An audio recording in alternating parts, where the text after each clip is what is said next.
fellow travelers and bourbon lovers. Mark here with Wolters World, and today we're going to talk about the don'ts of doing the Bourbon Trail when you're here in Kentucky. And I think we need to start with the elephant in the room is don't think your visit to the Bourbon Trail is going to be cheap, because not all of the distilleries just let you walk in and take a tour. It might be 10 bucks, it might be 16 bucks, it might be $32. I mean, there are various prices you might go for. Some are just happy to have you come, but most of them you're going to be paying to go into. So have your bank account ready for that, okay? Now, my next don't for you when you're going to do the Bourbon Trail is don't forget to book ahead. Look, some of these distilleries can book out, a couple weeks in advance. So if there's certain distilleries you really want to visit, okay, make sure you're calling ahead or going to their website and booking your reservations beforehand so you know you can get into your favorite distillery, because sometimes you might come all the way here and you can't get those tickets, so do check ahead. But don't worry, if you can't get a tour into your favorite distillery, the gift shops are always open for anybody, so you can pick stuff up. Now, another thing you need to realize is don't think that every distillery is officially on the Bourbon Trail. You're going to find distilleries all throughout Kentucky that you can visit that aren't technically on the Bourbon Trail. So if you're going to be going around, don't forget to check out big distilleries and small distilleries and ask people, hey, what's another distillery I could check out? What's one you've heard about? And you can go visit those as well that maybe aren't on the Bourbon Trail. Now, if you're going to be doing it and you want to stay on the official Bourbon Trail, my next don't for you is don't forget to get your Bourbon Trail passport so you can get the stamps in for all the different distilleries you go to. So it kind of reminds you of some of the wonderful tastes you've had while you've been exploring the Bourbon Trail. Now, with the Bourbon Trail being so spread out and so many distilleries all over the place, like set in beautiful nature like this, I will say it's important to don't forget to have a designated driver. Have somebody set up that's not going to be tasting every single thing, because if you're going to be doing multiple distilleries, even if it's just a little bit of bourbon and a little bit of whiskey and a little bit of something else, it can add up over time. So for safety's sake, have a designated driver when you're going to go. And if you don't want to drive or you don't want to deal with all that, don't forget, you can hire tours to actually take you to different distilleries. And that actually could be very helpful if you come to town. Let's say you're staying in Louisville for a visit, or maybe you're staying in Frankfurt, and you're like, well, I want to do the tours, but everything's sold out. You might want to check with one of the tour companies because they already have tickets, so they can have it set up for you and you can go that way. Now, when you are coming here, another thing I want to tell you is don't forget your ticket, or don't forget to look at your ticket. You may say, well, Mark, it's a ticket to go into the distillery. How could I mess up?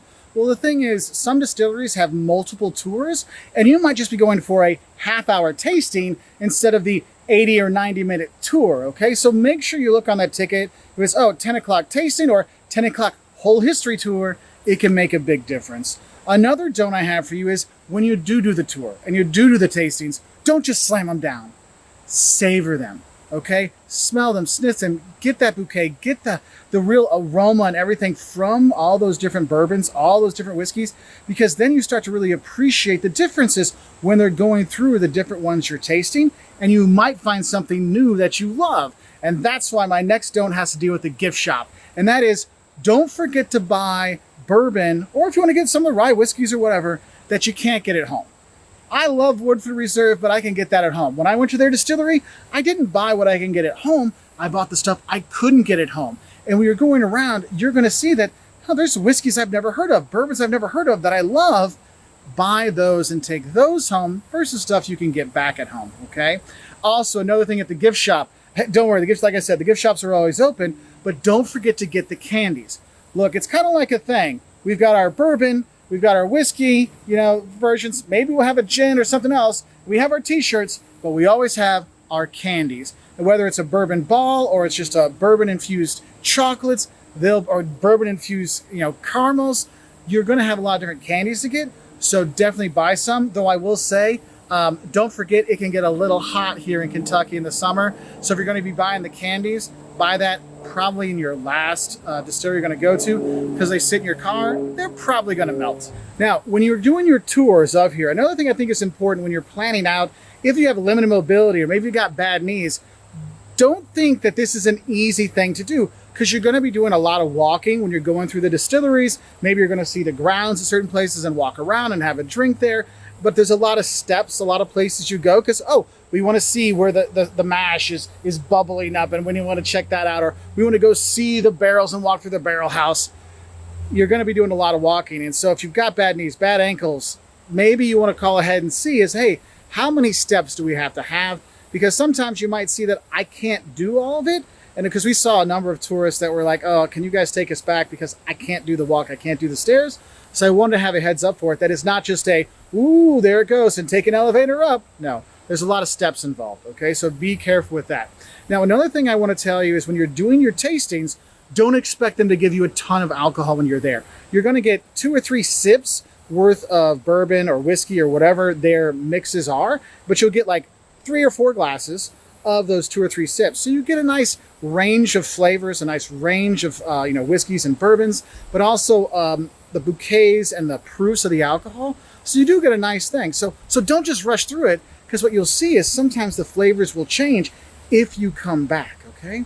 And another don't is when you are doing your tastings, don't be scared of the water. They've got great water here. The limestone that kind of really cleans out that water so it's iron free, helps make great bourbon, but also great tap water. So have the water, it can really help you kind of cleanse your palate and get more of that bouquet from your bourbon or your whiskey or whatever you're drinking. But I think it's also important to say this.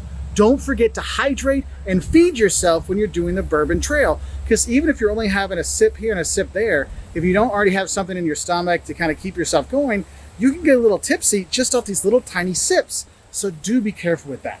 Now, another thing I think is important for you not to forget is, one, don't forget your ID, because they have to check your ID to let you in. So this is a thing that I would say is don't bring your kids, because some of these places do not allow people under 21 inside for the tour. So this might be more of a couples or buddies retreat versus a family retreat during the Bourbon Trail, okay? Another thing I think is important, if you're gonna be coming here, you're gonna be driving around, you're gonna be seeing all these things, especially on weekends in the summer and fall, even in the spring, don't forget to book your accommodation and your lunch stops beforehand.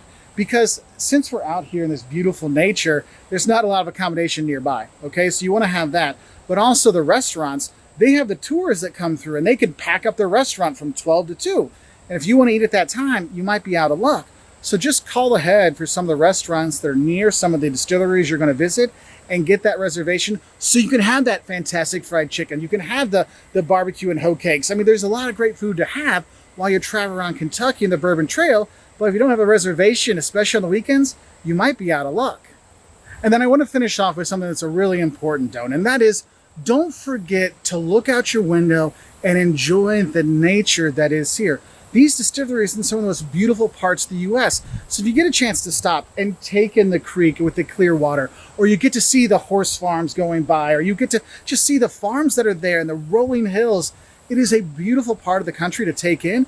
And the drives you'll take, you're not on 64 the whole time, okay? You're gonna be taking these back roads, just like winding through and like, oh my God, this is so gorgeous. I wanna take a picture of this and oh, I wanna see a video of that. It's a wonderful place to really relax. And it's not just the bourbon that relaxes you, it's the whole atmosphere. Because some of these places actually have gardens. So we're here at Castle and Key enjoying their botanical gardens that you can walk around. So don't just hit the bourbon and go, hit the bourbon, but also enjoy everything that's around when you are on the Bourbon Trail here in Kentucky, all right?